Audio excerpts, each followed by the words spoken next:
Eh bien bonjour à toutes et à tous, ravi de vous retrouver pour une nouvelle vidéo dans la continuité de l'édition de mon jeu Royaume d'Atlantis, les donjons oubliés. Aujourd'hui en preview, je vais vous parler de l'extension qui va sortir quand je ne sais pas. Parce que là, elle est écrite à peu près à 80%. C'est un énorme travail. C'est une vraie extension qui, en matière de contenu et de pages, va être équivalent, voire supérieur au livre de base. Parce que là-dedans, je propulse le jeu à un autre niveau. Alors, à la base... à la genèse de mon jeu Royaume d'Atlantis, les donjons oubliés, ça devait ressembler à ça, tout simplement. Je vais vous le montrer. Donc je vais vous mettre la photo à l'écran. À la base, j'avais envie de jouer sur une carte hexagonale pour pouvoir rentrer un petit peu dans mes premiers amours qui étaient le jeu de rôle et explorer des régions, explorer des tas de choses, tirer des cartes événements, combattre des cartes. À la base, c'était un combat de cartes. Pardon.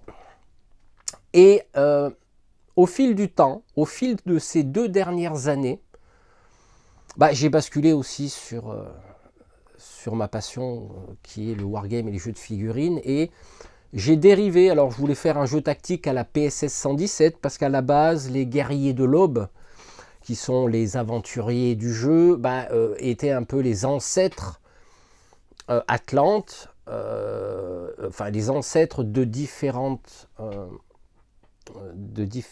cultures, et il y a ce petit clin d'œil à ces cultures que j'affectionne tout particulièrement, qui sont les Amérindiens, les Vikings, le côté asiatique, taoïste, japonais, etc., ainsi que les mages celtes. Donc c'est pour ça qu'on y retrouve dans mon jeu un guerrier qui a l'apparence d'un guerrier viking. Donc pour moi, c'était les ancêtres des vikings. Ensuite, nous avons les archers du vent qui sont, eux, un clin d'œil à la culture amérindienne que j'affectionne tout particulièrement.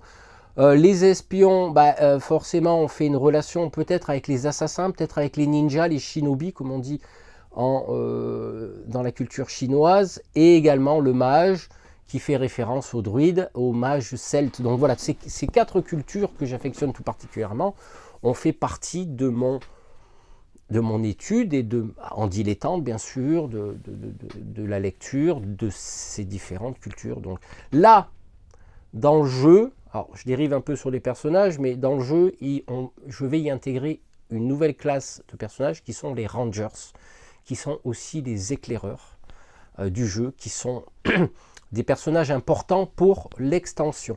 Du coup, moi ce que je vais faire à travers cette vidéo, c'est vous faire une preview de ce qui va advenir pour booster le jeu.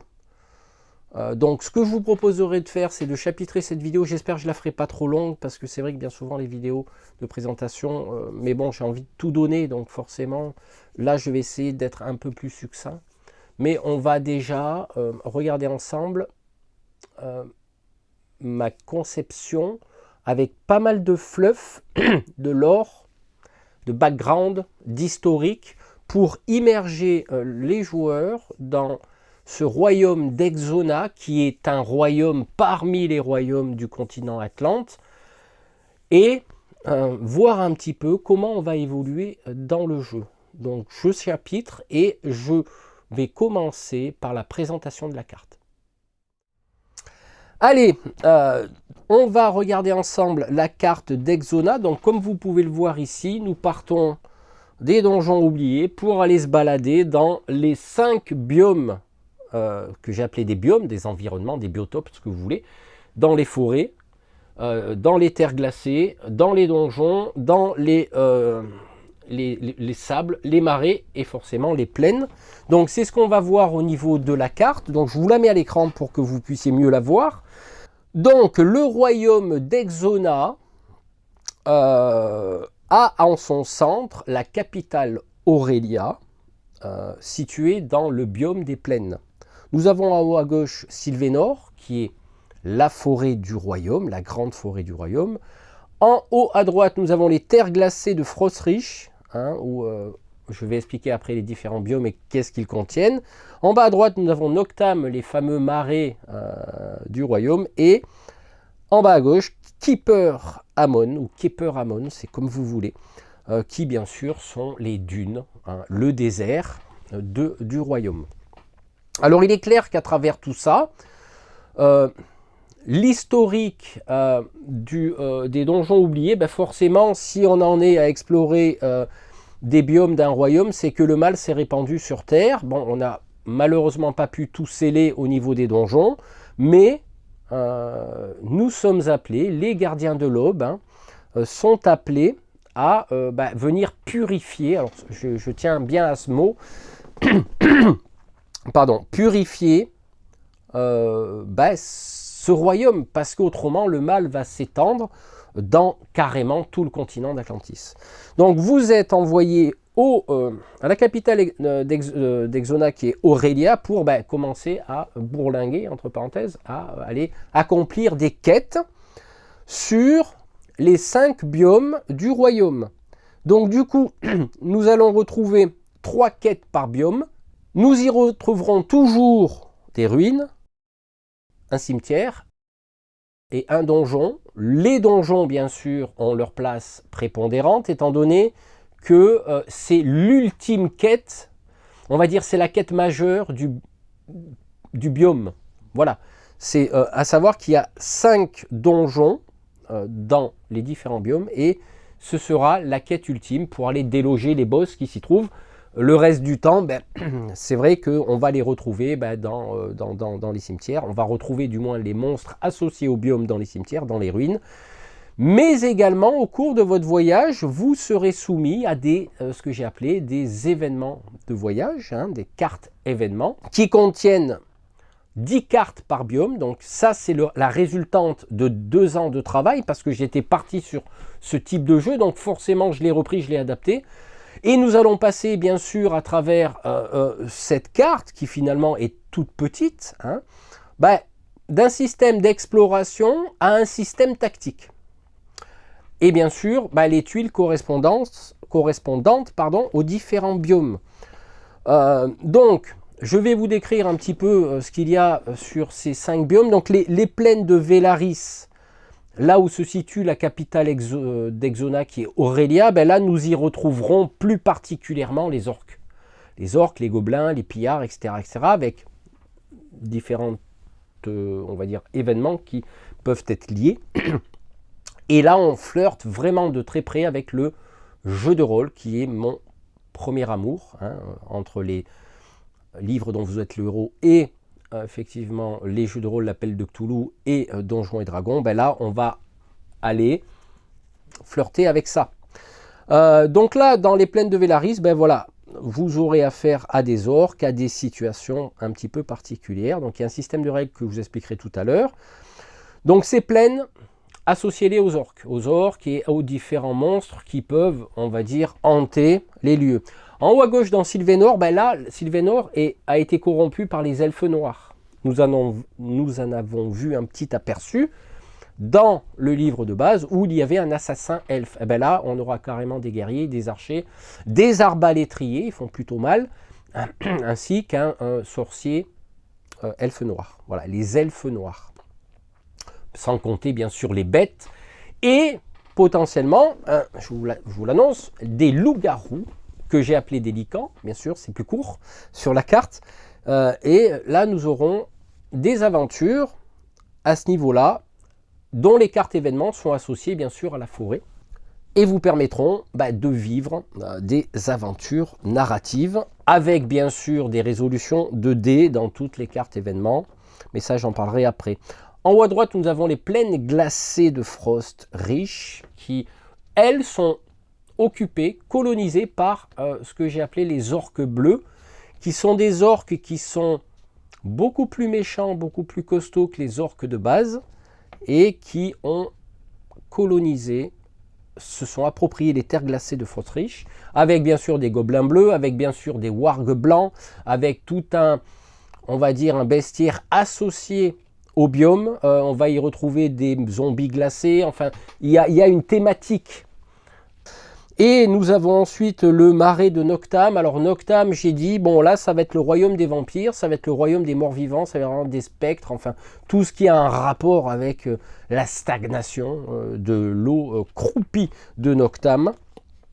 Et nous y retrouvons bien sûr toujours un cimetière, une ruine, un donjon, qui sont les 3 quêtes de chaque biome. Donc il y a 15 quêtes au niveau de chaque biome, il faut le savoir. Ensuite, nous avons pour terminer le désert de Keeper Amon, qui lui, effectivement, est plus tourné, on va dire, sur tout ce qui est égyptien. Voilà, hein, comme on y retrouve dans des jeux comme War Master, dans des jeux comme Warhammer, où il y a des rois, des tombes, etc. Là, c'est pareil, on aura affaire à toute la symbolique des morts vivants, des squelettes, etc.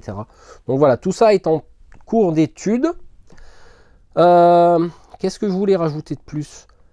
Alors oui, les monstres. Alors, automatiquement, j'ai essayé d'associer, on va dire, les différents biomes à différents monstres. On va y retrouver, bien sûr, par exemple, dans les forêts, forcément des sangliers un peu méchants. On va y retrouver quelques bestioles qui sont assez costauds. Donc là, on va passer des monstres niveau 2, 3 et 4. Donc là, on va atteindre des niveaux 4 au niveau des monstres. Donc là, il vaut mieux être équipé. Et c'est pour ça que je spécifie dans les règles, si vous commencez la campagne, prenez quand même des personnages niveau 2 ou 3. Parce que je ne sais pas quelles vont être l'évolution de vos personnages dans le jeu de base et jusqu'où ils sont arrivés. Mais là, effectivement, il est préférable d'avoir quand même un minimum de héros de niveau 2. Voilà, avec tout ce qui est associé. Voilà, donc les orques bleus, bien sûr, avec tout ce qui va avec, je l'ai décrit tout à l'heure. Dans les plaines, ça sera plutôt les orques, voire des épouvantails, on va dire, maléfiques. Dans Noctam, je l'ai dit, vampires, morts-vivants, spectres éventuellement, et tous les cartes événements sont liés au biome. Et voilà, donc l'antique désert de Keeper Amon qui va vous permettre de vivre des aventures. Donc voilà, je pense que j'ai fait le tour au niveau de la carte. Chaque biome compte 50... oui, il y a une totalité de 50 cartes événements. Il y en a 10 de chaque. Dans chaque paquet de cartes événements, il y aura une confrontation, c'est-à-dire à un moment donné un petit scénario, on va dire d'escarmouche sur 2 tuiles, où là, voilà, il y a une histoire, mais chaque biome donc contient ce scénario d'escarmouche. Il y aura des événements positifs ou négatifs ou des jets de dés à résoudre sur des cas de figure, notamment si vous trouvez, voilà, vous vous baladez dans la forêt, vous trouvez vous voyez quelque chose qui brille, voilà, il y aura des jets de dés à faire, des fois mêlés à la volonté.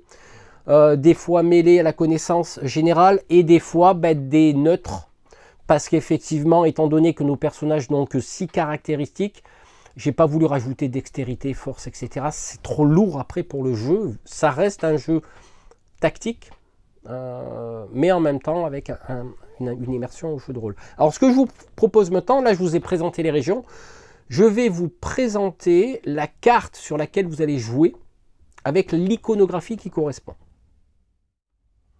Voilà, en gros, vous allez... Alors, j'espère que je la tiens à l'endroit. Ouais, je la tiens à l'endroit. Vous allez jouer sur cette carte. Vous voyez, elle n'est pas grande. Il y a des hexagones. Alors, je ne sais plus combien. Je crois qu'il y en a 15 sur 10. Donc, je vous la mets à l'écran. On va mieux voir ensemble. Donc, vous remarquerez que sur l'ensemble de la carte, vous avez des icônes qui correspondent à, bien sûr, des significations qui sont très, très lisibles et très compréhensibles. Je ne tombe pas dans la... difficulté ou dans la complexité d'un jeu. Moi j'ai voulu ça simple, efficace, rapide. Donc nous pouvons voir au centre que nous avons la capitale Aurélia qui est symbolisée par un château fort.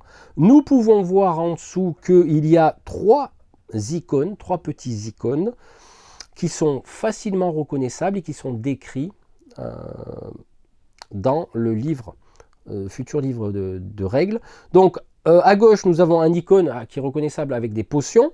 Hein, potions. Ensuite, en dessous, nous avons des épées croisées qui correspondent à des objets, des armes, et tout autre objet qui ne sont pas des potions. Et ensuite, nous avons un icône rouge qui représente le recrutement. Ça veut dire quoi? Ça veut dire qu'en fait, tout au long de vos pérégrinations sur la carte, vous pourrez recruter des hommes d'armes. Voilà, ça c'est un petit clin d'œil à un certain jeu, vous l'aurez compris. En fait, ça sera un peu le kiloutou du jeu. C'est-à-dire que je vous mets la carte d'homme d'armes à l'écran. Actuellement, le prix a été fixé à 15 pièces d'or. C'est-à-dire qu'en gros, vous recrutez un homme d'armes dans une forteresse. Il va vous accompagner jusqu'à ce qu'une quête soit accomplie. À partir du moment où cette quête est accomplie, réussie ou non, soit vous continuez à louer les services des hommes d'armes. Dans ce cas-là, il faudra repayer. Autrement, si vous n'avez pas assez, ils repartent chez eux, dans leur caserne. En gros, c'est ça, c'est une aide. Et cette aide-là, vous l'aurez pas dans les donjons, parce que, vu l'étroitesse des tuiles, se retrouver avec 6 personnages, ça va être chaud. Par contre, vous les retrouverez comme appui dans les quêtes et les tuiles, en extérieur. Je précise, alors je n'ai pas précisé tout à l'heure, mais ça va se situer en extérieur. On va passer du mode carte au mode extérieur, avec les cartes que je suis en train de concevoir, les tuiles, pour les différents biomes. Donc là, nous avons vu la forteresse. Là, je vous ai tout résumé en gros. Hein. Par contre, vous remarquerez qu'effectivement, il y a des villages. Si on prend le village du désert, alors là, je m'aperçois que sur la carte, il faut que je fasse des retouches parce que juste en haut, j'ai un cimetière. Alors, c'est une difficulté verte, donc facile. Et on ne sait pas trop si c'est du désert ou si c'est de la plaine. Ouais, c'est la plaine normalement. Bon, bref, peu importe, ça c'est un petit aparté qu'il faut que je rectifie.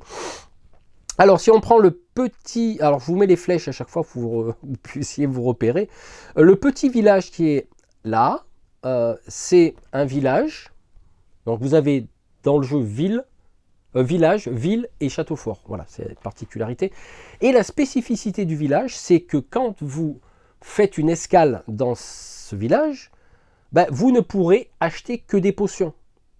Voilà, ça c'est typiquement, ils ne sont pas destinés à vendre des armes ou des trucs comme ça. D'accord, ça c'était un village dans le désert. Ensuite, on va rester dans le désert. On va regarder en haut à gauche, mais là on y retrouve une forteresse où pour acheter des potions, des objets quelconques qui sont hors potions et des hommes d'armes. Donc là j'avais mis une forteresse, un désert. Alors j'ai pas de ville là, oui j'ai pas de ville, oui. Les villes que nous retrouvons, nous pouvons les voir, on en a une en plaine à côté du marais de Noctam et une, est-ce que j'en ai mis? Non, j'en ai pas mis. Oui, parce que les villes, c'est un peu plus spécifique, puisqu'étant donné que là, nous retrouvons 2 icônes. Un pour acheter des potions, 2 pour acheter des objets. Donc, dans les villes, vous aurez compris que là, on peut y trouver des potions et des objets à acheter. Voilà. Et dans les châteaux forts, dans les forteresses, vous pourrez acheter quasiment tout. Mais il y en a peu. Il n'y en a que 1 et 2 sur la carte. En sachant que bien sûr, je peux travailler potentiellement sur d'autres cartes, mais plus tard. Donc, ville, village, château fort. Ensuite, nous retrouvons, on va prendre la forêt cette fois-ci. En haut à gauche, vous remarquerez qu'il y a un donjon, une entrée de donjon. À droite, des ruines. Et en bas, un cimetière. Voilà, on retrouve toujours ce type de quête, hein, toujours 3 quêtes par biome.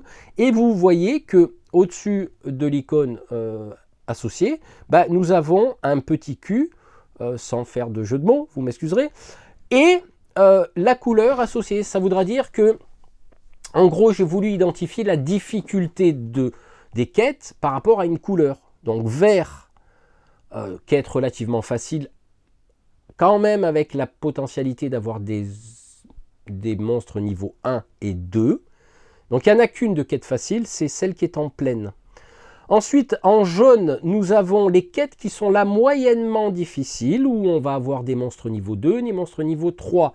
Et ensuite, les difficiles, et en général, les difficiles, on en trouve 1, 2, 3, 4, 5, c'est les donjons, et une petite difficile dans un cimetière. D'accord?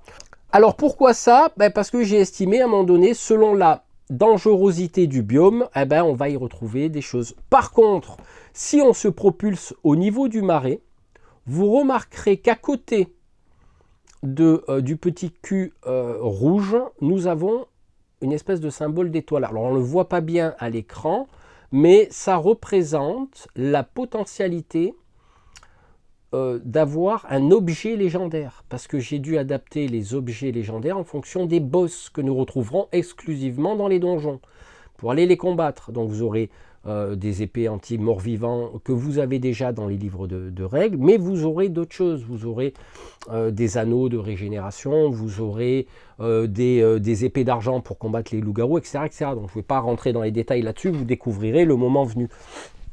Donc voilà en gros. J'ai voulu symboliser ce petit icône pour signaler qu'à cet endroit, selon les dires, les mythes, les rumeurs du royaume d'Exoma, il existerait des objets légendaires à cet endroit. Nous en retrouvons un aussi dans le désert, pareil, avec le petit icône à côté. Nous avons encore un cimetière en forêt et nous en avons un cimetière dans la neige. Voilà, j'en vois pas deux. Je crois qu'il y en a 5. Ouais, le donjon. Ah oui, dans le donjon des plaines, on peut y retrouver. J'ai voulu quand même y mettre un objet légendaire un peu plus difficile à voir. Mais tout ça pourquoi? C'est tout ça parce que si je mets des objets légendaires dans que exclusivement les donjons, ça se trouve, on va trouver un objet légendaire à la fin de la quête parce qu'on l'aura réussi. Et cet objet légendaire permettait justement de vaincre le monstre, enfin le boss. Donc si je me dis, il y a un truc qui ne va pas, il vaut mieux qu'il les trouve dans d'autres endroits, comme des ruines, des cimetières, etc., pour ensuite éventuellement peut-être changer la stratégie d'exploration. Parce que là, on va dans l'exploration, affrontement, purification, direct, pour nettoyer le royaume. Mais je me dis, c'est bête de mettre des objets légendaires dans des donjons, si toutefois l'objet légendaire qu'on récupère servait à battre le monstre. Donc voilà, j'ai voulu peut-être changer la stratégie des joueurs en disant, tiens, on va essayer de récupérer des objets légendaires et en fonction de ce qu'on tirera. Donc je crois qu'il y a 5 objets légendaires supplémentaires. Je crois qu'en tout, maintenant, il va y en avoir 7 dans le jeu et qui sont adaptés à la campagne. Voilà, donc là, du coup, je pense vous avoir répondu à tout. Non, je n'ai pas répondu à tout. Alors, ne faites pas attention aux rivières. Il n'y a pas de notion de pénalité sur des cases vierges. Ce que j'appelle des cases vierges, c'est des cases qui ne sont pas occupées par des icônes de cimetière, etc. Donc là, on considère qu'on se déplace normalement. Voilà. Donc là, du coup, qu'est-ce qui va se passer? On va faire la transition sur le déplacement sur la carte. Alors voilà, petite coupure et petite reprise pour chapitrer la vidéo. J'avais oublié parce que là, j'ai enchaîné sur le déplacement. Alors, comment ça va se passer au niveau des hexagones? Il est à savoir qu'on se déplace différemment en plaine que dans les marais, que dans les dunes, des sables, etc., etc. Mais pour des questions de fluidité de jeu, j'ai décidé qu'en plaine, exclusivement, étant donné que ce sont des espaces ouverts où il n'y a pas beaucoup de difficultés, où on a une visibilité assez, on va dire, d'une certaine amplitude, on va se déplacer de 3 hexagones parce que j'ai appelé tour de voyage. C'est-à-dire qu'en fait, les joueurs vont prendre un petit meeple, un pion, un cube, ce que vous voulez, même une toute petite figurine, un 72, pour représenter la notion de déplacement de groupe. C'est le groupe qui se déplace, ce n'est pas une figurine après l'autre. Donc là, pour symboliser ça, alors je ne précise pas s'il se déplace à cheval, à moto, sur des ailes d'aigle géant. Non, là, il se déplace. Après, vous imaginez ce que vous voulez. Ils ont peut-être des chevaux, il y a peut-être des tas de choses comme ça. Alors, qu'est-ce qui se passe? C'est que dans les plaines, on va se déplacer de 3 cases. Dans les marais, dans la neige, dans la forêt, dans les dunes, on va se déplacer de 2 hexagones. Voilà, j'ai voulu simplifier parce que j'ai réfléchi, parce que vous allez comprendre pourquoi, parce que si on se déplace beaucoup plus difficilement dans les marais que dans les dunes, le problème c'est qu'il fallait quand même que ça soit équitable, et surtout c'est pour le gameplay là, c'est pas pour le réalisme, c'est surtout pour le gameplay. Pourquoi? Parce que une carte événement, c'est-à-dire vous vous déplacez, admettons vous partez du royaume d'Exona et vous voulez accomplir une quête qui est au nord, en dessous le logo, qui concerne les ruines avec le petit logo jaune, d'accord? Et qui, vous remarquerez que les joueurs aventuriers se déplacent, partent d'Exona et on fait 1, 2 et 3, on tombe sur la quête. Et entre-temps, sur le chemin, il ne s'est rien passé. Alors je me dis, mais c'est pas le sel du jeu sont les cartes événements. Donc comment je vais pouvoir me débrouiller? Et ça, j'en discute aussi avec mon testeur en chef, Alain, que je salue énormément pour son aide, qui me fait des retours extrêmement, on va dire, judicieux. C'est-à-dire qu'en gros, là, si je vais d'un truc à l'autre, que j'aille dans un village, que j'aille dans un autre village dans la neige, tout cela sont à 3 hexagones. Et dans les plaines, on se déplace à 3 hexagones. Ça veut dire qu'en gros, les gars, ils voyagent et il se passera. Et là, ça me gênait un peu. Parce que je n'ai pas fait 10 cartes événements par biome pour rien. Donc, comment va se dérouler la résolution de ça? C'est que vous partez d'un endroit, admettons, habité, ou d'un endroit de quête, ou d'un village, peu importe de là où vous partez, même d'un hexagone vierge, peu importe. C'est la destination qui, pour moi, était importante. Alors là, je pars de la capitale d'Aurélia, je fais 1, 2, je me dirige vers les ruines. Ok, la règle stipule que, en cours de chemin, et ça c'est vous qui déciderez, soit c'est au premier hexagone de déplacement, soit c'est l'avant-dernier, c'est-à-dire juste en dessous la quête. À ce moment-là, vous stoppez, vu que vous savez que vous allez aller sur l'hexagone de quête, vous stoppez et vous tirez une carte événement. Et vous la résolvez, vous la défaussez. Et ensuite, vous continuez votre chemin et vous arrivez sur la quête. Et dans ce cas-là, il faudra consulter le livre des règles pour expliquer la mise en place. Alors là, ça sera une mise en place stricte, avec des règles particulières, avec des monstres sélectionnés en fonction du biome. Voilà, tout ça sera thématisé. C'est pour ça que là, j'ai encore du travail.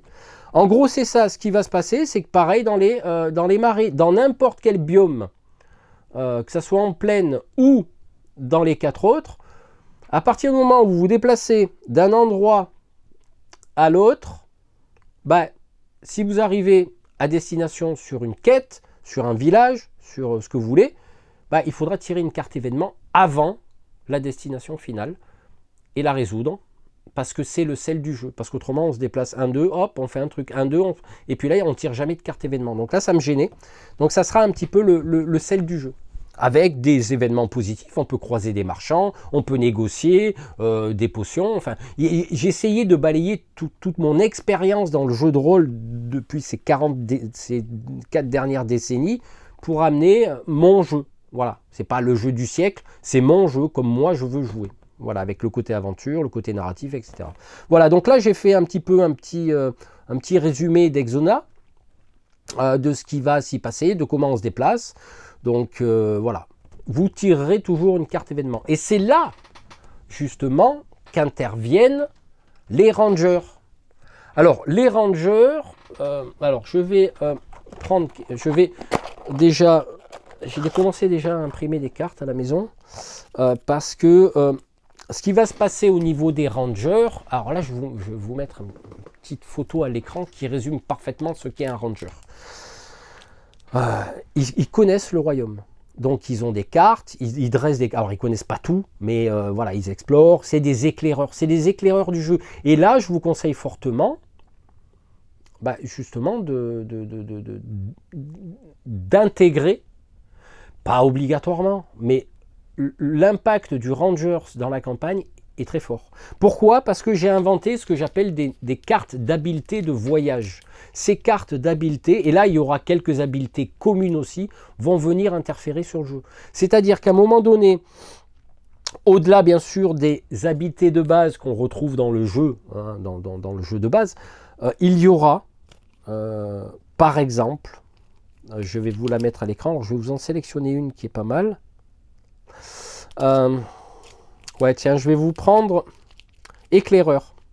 Alors je vous la mets à l'écran. C'est une habileté de voyage. Il faut remarquer que c'est pas une habileté passive ou active, c'est une habileté de voyage que le Rangers pourra utiliser à tout moment.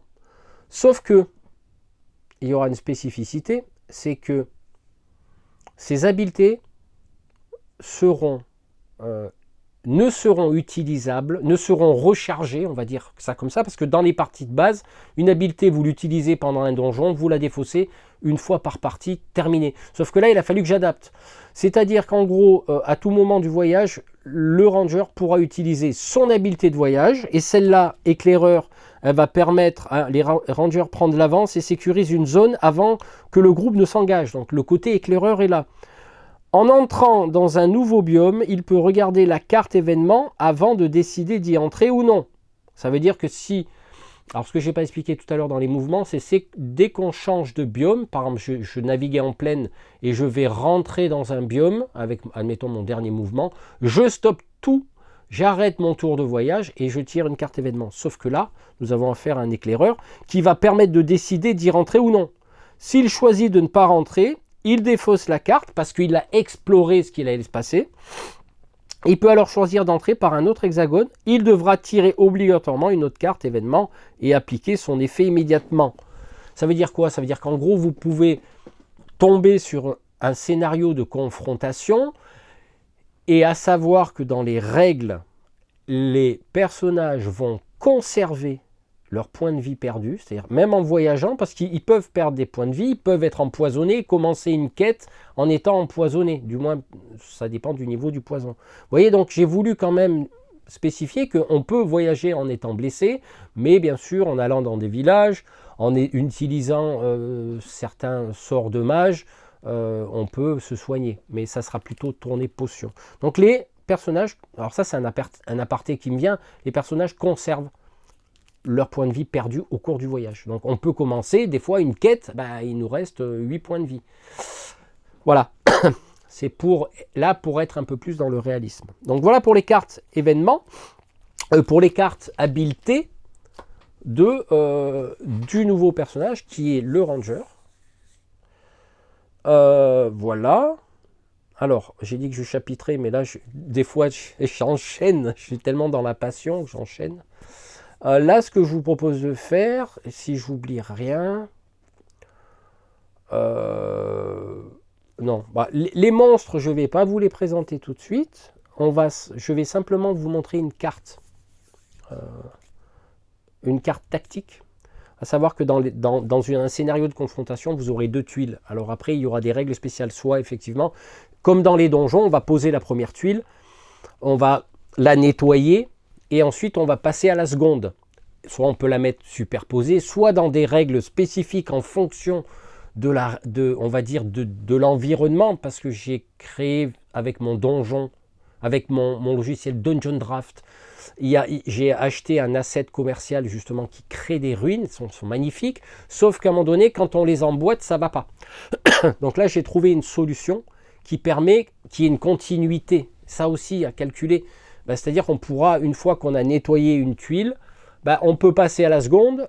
Alors, soit on peut passer par la droite, par la gauche ou par le haut. Et on viendra s'imbriquer de façon après qu'elles correspondent. C'est ça qui me gêne dans les forêts plus particulièrement. Voilà. Voilà, vous voyez, je suis encore parti sur autre chose. Je pourrais en parler des heures. Écoutez, ce que je vous propose maintenant, c'est de regarder. Je vais sélectionner une carte et on va l'étudier ensemble. Allez, on va étudier ensemble une des tuiles de la campagne. Et plus particulièrement, là, nous sommes en plaine et nous allons regarder une tuile de la quête des ruines. Alors, à savoir qu'il y aura 9 tuiles par biome. Ça nous fait 45 surfaces de jeu assemblables. J'en ai accompli jusqu'à présent 18, 9 en plaine et 9 sur la neige que je vous montrerai tout à l'heure. Donc là, il faut que je conçoive encore les tuiles avec mon logiciel qui s'appelle Dungeon Draft, qui permet de concevoir ces donjons.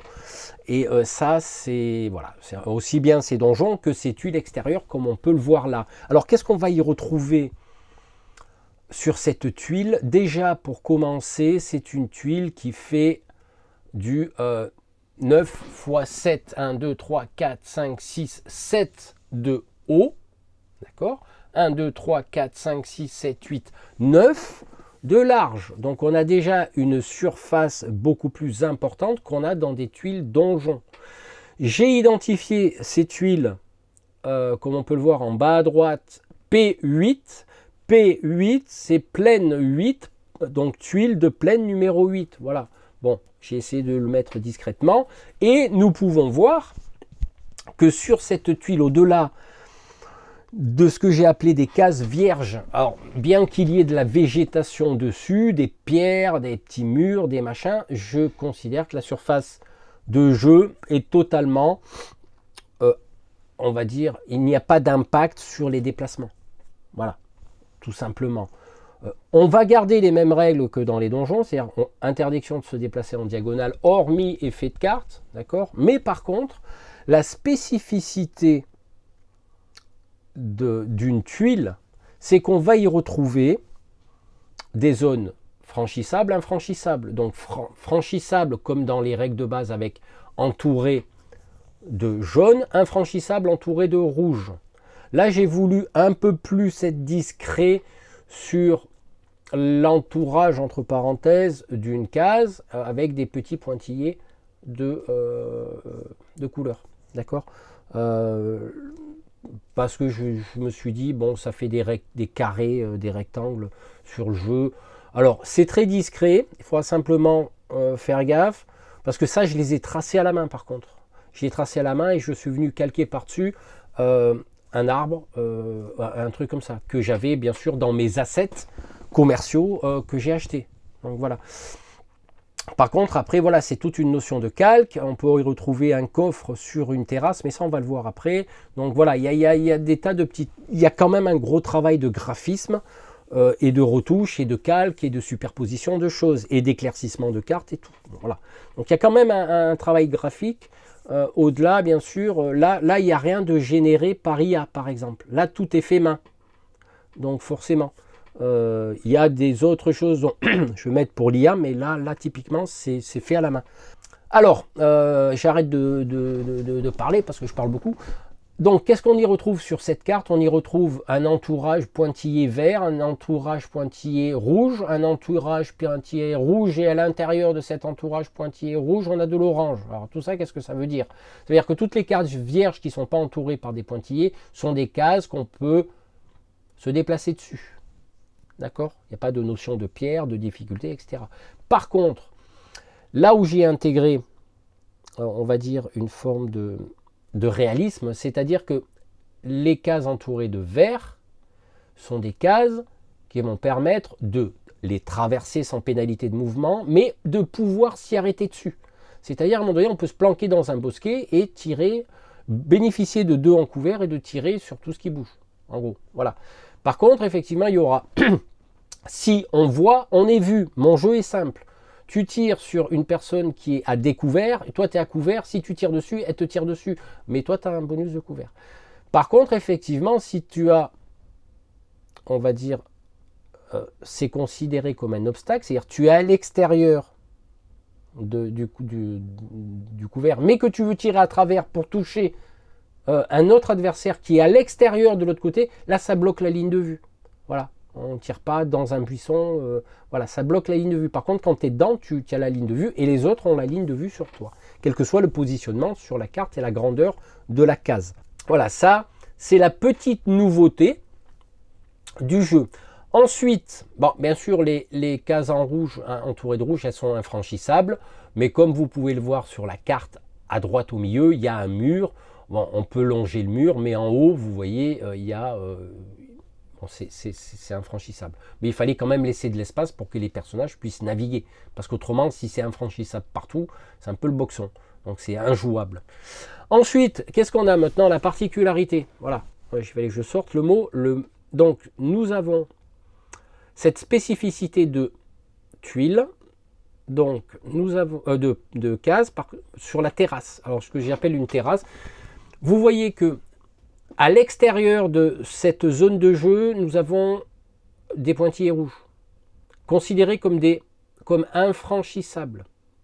C'est-à-dire que une figurine qui est posée à l'extérieur de ça ne peut pas grimper. Alors, comme vous pouvez le voir, bah, il y a des spécificités. On pourra se déplacer par exemple sur une case où il y a malgré tout un mur de dessiné. Là, c'est pour des questions de place, parce qu'autrement, c'est un peu chiant, quoi. Voilà.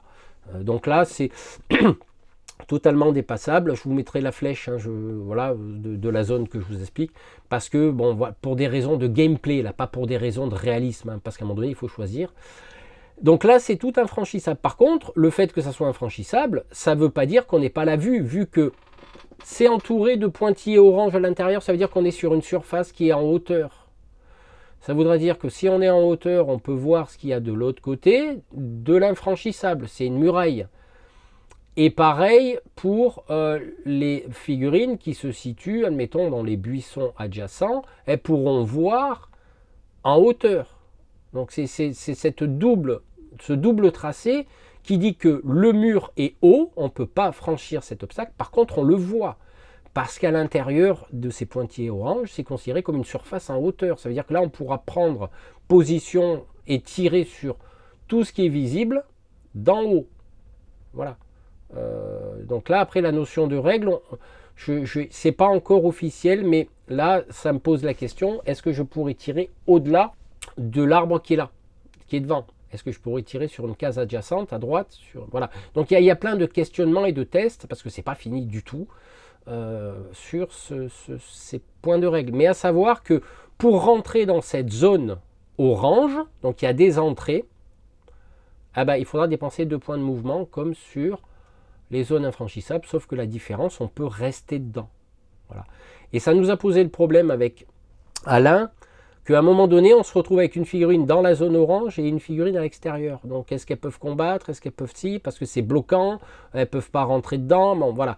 Donc, on a trouvé la solution de dire que une figurine à l'intérieur de cette zone orange peut combattre au corps à corps avec un bonus de +1, la figurine qui est en dessous, dans la case neutre, par exemple. Mais celle qui attaque sur une position, une figurine qui est sur une position plus élevé n'aura pas de malus. Voilà. En gros, c'est ça. En gros, voilà comment ça va se passer. Alors, je vais vous trouver une carte. Une carte pleine de base. Je vais vous la montrer, puisqu'on y est, de toute manière, c'est le week-end. Alors, je vous mets à l'écran une carte pleine de base. Nous y retrouvons. Alors là, j'ai pas fait le tracé comme un couillon. Je vais parce que ça, c'est les originales. Je vais vous trouver. Voilà. Hop. Quelque chose de beaucoup plus parlant. Est-ce que j'ai des rochers là? Ouais, j'ai des rochers. J'ai des rochers. Est-ce qu'elle est tracée celle-là? Oui, elle est tracée. Voilà. Je vous montre la P1. La P1 qui est une tuile de plaine de base. C'est-à-dire, c'est la plupart du temps, quand on va commencer une quête, on va commencer sur une tuile de base. On va combattre des monstres. Alors, les monstres ne seront pas comme dans les tuiles de donjon, ils ne seront pas signifiés, on va dire, directement par des icônes, parce que là, ça ne me laisse pas l'opportunité de placer mes monstres comme je veux, parce que si c'est toujours la même tuile, donc j'ai décidé dans les scénarios et dans les quêtes, de faire un petit plan de là où on placerait les monstres. C'est-à-dire que ça ne sera pas figé. Voilà. Si je prends cette tuile pleine 1, si j'ai un scénario de confrontation qui dit qu'il faut prendre la tuile P1, les monstres seront placés différemment que si dans une quête, je mets la tuile P1, mais les monstres seront placés différemment. Voilà. Donc du coup, là c'est une tuile de plaine avec des rochers, avec des intégrations de fichiers PNG, donc avec une transparence autour, et nous y retrouvons le même type de décor. Donc les zones, alors là vous remarquerez qu'il y a un grand arbre au milieu, donc tout ce qui est à l'intérieur, on voit tout ce qui est à l'extérieur, on peut tirer au travers, voilà, en gros, ça c'est pour le gameplay, pas pour le réalisme, c'est-à-dire si j'ai une figurine en haut à gauche de mon gros arbre et qu'il y a une figurine en bas à droite à l'extérieur, je pourrais tirer, voilà. Ça c'est pour le gameplay. Nous y retrouvons des gros rochers, alors un petit rocher en bas à droite, là c'est un décor franchissable que vous connaissez par rapport au jeu. On peut le franchir mais pas s'y arrêter. Par contre, les rochers, on peut grimper dessus pour 2 points de mouvement et avoir une vue, on va dire, sur d'autres monstres. Alors, on réfléchit, est-ce qu'on va octroyer un bonus supplémentaire par rapport à la hauteur en tir? En combat, c'est sûr. Si toutefois une figurine est en dessous et en dehors de la zone orange, elle n'aura pas de malus d'attaque, mais par contre, celui qui est dans la zone orange, lui aura un bonus de combat. Voilà. Donc là, on pourra grimper dessus, on pourra se déplacer dessus, mais se déplacer dessus à raison de 2 points de mouvement. Je pense que c'est ça que je vais établir. Parce que là, c'est vrai que c'est un rocher. Bon, après, ça dépend, parce qu'il y a des surfaces planes, comme les terrasses. C'est pour ça qu'à un moment donné, il ne faut pas trop différencier les surfaces, parce qu'autrement, on tombe dans des règles, à toujours à consulter. Ah bah tiens, est-ce que je peux... Donc je pense que je laisserai un point de mouvement, de déplacement sur là-dessus. Par contre, quand on veut sortir, c'est pareil. On sort d'un endroit, on va sauter sur l'herbe, ça coûte un point de mouvement. Voilà en gros. Et pour terminer, allez, parce que là, je pense que je parle. Je vais vous sélectionner une tuile de plaine. Allez, on va peut-être aller dans les cimetières. Allez, on va aller dans les cimetières. Tout ça pourquoi? Parce que je vais vous montrer la N3. D'accord? La N3, bien sûr, neige 3, parce que c'est un ange. Et là, on y retrouve toute une ribambelle de choses. Donc, on va y retrouver effectivement des zones vertes, on va y retrouver des zones jaunes, des tombes qu'on pourra traverser, mais pas s'y arrêter, des arbres enneigés. Alors, tout ça, j'ai fait à la main. J'ai placé les éléments, j'ai retracé les trucs. Donc là, il n'y a pas d'IA là-dessus, pas du tout. Par contre, là où il va falloir que je m'explique, c'est au niveau des murs. Parce que dans le logiciel, quand vous tracez un mur, c'est vrai que des fois, ça relie 2 points. Alors, je ne le maîtrise pas encore, mais je ne pouvais pas faire un gros mur qui prend toute une case. C'est pas possible, c'est trop gros, c'est merdique à faire. Alors je me suis dit, je vais tracer selon le logiciel d'un point à l'autre et ça me fait un mur qui chevauche sur 2 cases. Voilà. Donc comme on peut le voir en haut à gauche, même aussi bien celui qui est en vertical, on peut être d'un côté et de l'autre du mur. Voilà, ça c'est la spécificité. Par contre, on ne pourra pas combattre au travers.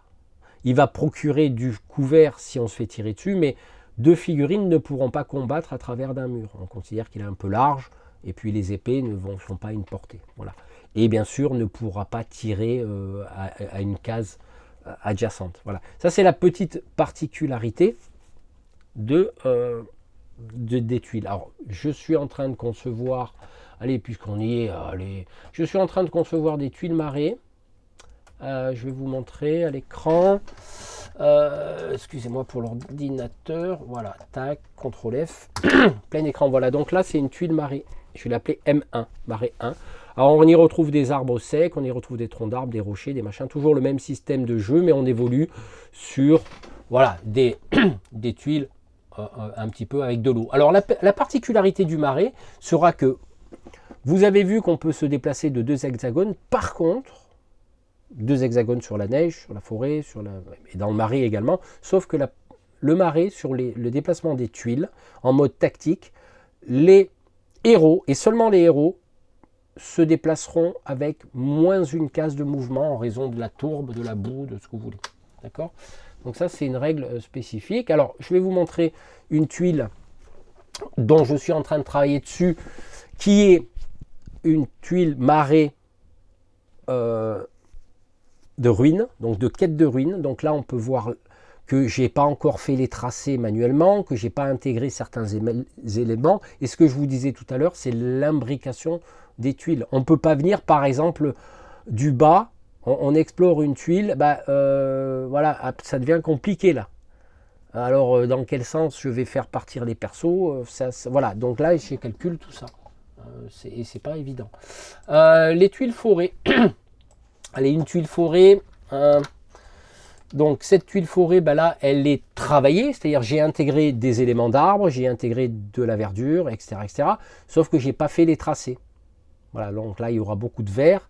Il y a des rochers sur la droite et sur la gauche. Donc, est-ce qu'on va les rendre en zone orange, etc., etc. Vous voyez. Donc là, il y a encore un gros boulot de graphisme à faire et à la main. Et il faut que je sois droit parce que c'est pas évident. Et alors, j'ai travaillé sur les tuiles désert que je vais vous montrer à l'écran. Alors là, je vous fais une review assez longue, hein, je ne pensais pas, mais bon. Allez, donc toujours faite avec Dungeon Draft, logiciel de création de donjons et autre chose. Et là, j'y ai intégré du désert. Alors, j'ai trouvé que cet aspect graphique était joli. Il n'y aura pas forcément d'impact de déplacement malgré les rochers. Parce que j'ai trouvé la couleur me plaisait, tout ça me plaisait. Et je me suis dit, bon, c'est vrai que là, il y a beaucoup de rochers, il y a beaucoup de zones à tracer, ça va devenir injouable. Donc, on considérera que les rochers, bah, c'est pas gênant. Par contre, après, sur les quêtes, il faudra que je trouve une autre couleur, parce qu'il va y avoir un cimetière, il va y avoir des ruines. Donc, voilà, ça, c'est à calculer. J'y ai posé quelques éléments, bah, des vases, des squelettes, et également, bien sûr, bah, des buissons pour venir s'y cacher. Même si c'est pas que du désert, le désert de Keeper Hammon n'est pas que du désert, c'est, on va dire, désertique, avec des tas de choses comme ça, mais j'ai voulu quand même que ça soit pas neutre. Parce que bon, que du désert, c'est pas... Voilà, j'ai dit, allez, de toute manière, on est dans un monde Heroic Fantasy, j'invente ce que je veux. C'est tout, ça me plaît. Et voilà, donc là, il faudra que je fasse également aussi le tracé. Voilà, qui me reste à faire. Allez, on va essayer de conclure. Donc voilà, moi qui voulais faire une vidéo courte, bah c'est loupé. Mais d'un côté, c'est vrai que j'avais envie de vous donner un avant-goût de ce qui allait se passer. Et si je ne vous donne pas un max de détails, là je ne suis pas allé tout explorer. Je ne suis pas allé explorer les nouveaux objets. Comme on a des nouveaux ennemis, forcément il faut qu'il y ait les objets, aussi bien légendaires que communs, bah, de choses qui vont vous permettre de les combattre. Parce que si on vous lance comme ça dans l'aventure et vous avez des vampires, il faut les combattre avec quoi? Donc là, il y aura de l'eau bénite qu'on pourra enduire d'une arme pour donner des dégâts. Il y aura des flèches d'argent, il y aura des potions d'argent, enfin des fioles d'argent. On va pouvoir enduire à raison de 3 doses sur une flèche, sur une épée, pour justement augmenter les dégâts sur ce type de monstre. On pourra trouver un objet légendaire qui va taper avec des dégâts de base, mais qui rajoutera plus de, admettons, dégâts si c'est un mort-vivant, si c'est un vampire, si c'est un loup-garou, parce qu'il fallait aussi que ben, je trouve l'équilibre. Et ça, c'est le gros travail, même si pratiquant le jeu depuis plus de 40 ans, forcément, il y a des automatismes et tout un bestiaire qui tourne autour de l'imaginaire qui va permettre aussi de trouver, de contrebalancer l'objectif des quêtes. Alors, comme je vous l'ai montré à l'écran, je vais vous le remontrer. Au niveau de la carte, vous remarquerez quand même qu'il y a beaucoup de jaune.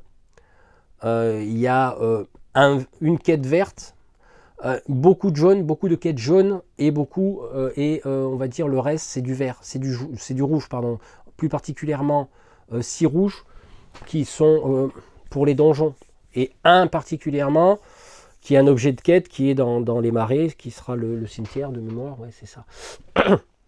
Donc j'ai voulu quand même signaler sur cette carte, et ça m'est venu il n'y a pas longtemps, de dire il faut quand même que les gens aillent chercher quelque part des quêtes secondaires qui seront des objets légendaires qu'on tirera au hasard et qui permettront de combattre, on va dire, les boss qui sont, voilà, aller chercher un objet là pour aller combattre ici, etc. En sachant que le royaume des orques bleus, c'est au nord, les elfes noirs, c'est dans la forêt, les marais, c'est plutôt mort-vivant, les plaines, c'est un petit peu pillard, orques, etc.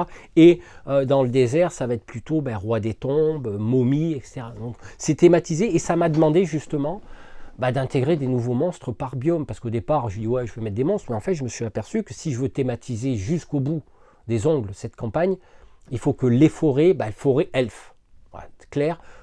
Montagne glacée, alors j'avais vu dans Game of Thrones des créatures spéciales, je me suis dit non, les orques bleus ça va bien, bleu, le froid, couleur froide, hop, ils sont au nord, etc. Donc un peu plus fortiche que les orques de base, et les gobelins bleus un peu plus fortiches que les gobelins de base de mon jeu, je parle, pas des autres. Donc j'ai voulu, voilà, donc avec des niveaux de dangerosité, on sait très bien que si on va dans telle quête qui a un niveau jaune, on a quand même potentiellement la chance de réussir. Quand on se dirige directement vers une rouge, si tu tombes sur des licans, bah là il faut courir, quoi. Parce que si tu es un niveau 1, voire niveau 0, entamer une quête, enfin une extension de campagne comme ça va être chaud. Voilà. Donc c'est pour ça que j'avais envie de faire vivre ce jeu, mais le propulser à un autre niveau, un niveau tactique, un niveau d'exploration, un niveau de purification, parce que j'ai pas parlé de ça aussi. C'est quand on a accompli les 3 quêtes au niveau de... c'est-à-dire qu'en fait, j'ai trouvé un système de sauvegarde, parce que la campagne, tu vas pas la faire en 2 heures, quoi. Donc le système de sauvegarde est le suivant, hormis de noter l'endroit où les héros se sont arrêtés, bah, je me suis dit, mais comment après ils vont reprendre la carte et savoir qu'est-ce qu'ils ont accompli. Alors j'ai dit, je vais trouver encore un système avec des cartes, parce qu'on peut les ranger. Bon, au lieu de marquer, oui, on peut marquer sur une feuille, mais j'ai trouvé que graphiquement, c'était plus joli. Admettons, je vais dans la forêt de Sylvanor, et puis je vais faire la quête des ruines. Ah ben, si je la réussis, je me vois remettre la purification de l'élément du biome. C'est-à-dire, là, c'est les ruines. Donc, je récupère la carte des ruines que je vous mets à l'écran, d'ailleurs, pour que vous voyez à quoi ça ressemble. Et là, ça veut dire que cette carte-là, elle est acquise. Elle va me permettre de la ranger de côté pour reprendre à un moment donné le jeu d'exploration à un niveau, voilà, plus loin, enfin dans quelques jours après, peu importe le temps, hein, et de dire j'en étais là. Par contre, il faut bien noter à l'endroit où vos héros se sont arrêtés, dans un village ou voilà. En général, oui, on va essayer d'aller s'arrêter dans un village ou une ville, un château fort, pour dire voilà, j'étais là. Il n'y a que ça à noter. Et après, la finalité, c'est de purifier tous les biomes, et ça, c'est la fin de la campagne, pour purifier l'entièreté du royaume d'Exona, avant de passer à une autre extension qui sera Île Mystérieuse. Mais là, c'est autre chose. Donc, si on conquiert les ruines, admettons de la forêt de Sylvanor, les ruines, le cimetière et le donjon, où il y a le boss, au fur et à mesure, on collectionne ces 3 cartes, et une fois qu'on a ces 3 cartes en main, il nous voit délivrer la carte de la totalité de la purification du biome. Alors ça, je vais reprendre parce que je ne me rappelle plus quel bonus j'ai mis. Parce que là, effectivement, si on arrive à purifier le biome des forêts, par exemple, je vais vous mettre à l'écran, ça veut dire que vous avez accompli les 3 quêtes qui vous étaient destinées de faire. D'accord ? Et là, vous aurez forcément des bonus de campagne. C'est pour ça que j'ai voulu y mettre des cartes. Donc là, le bonus typiquement d'avoir purifié la forêt de Sylvanor vous octroie une réduction de moins 5 pièces d'or sur tout achat lié aux potions. Parce que je me suis dit forêt égale potion. Voilà.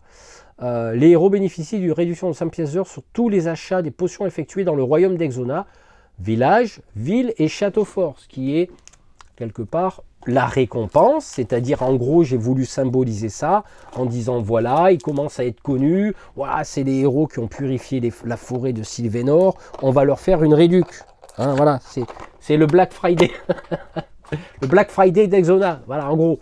Mais j'avais envie de vous expliquer tout ça, et il y a peut-être des tas de choses que je passe à côté, mais de toute manière on a d'autres vidéos. Et je sais qu'avec Alain, on doit peut-être filmer même une partie pour en même temps tester. Parce que sur le papier, ça fonctionne bien, c'est toujours pareil.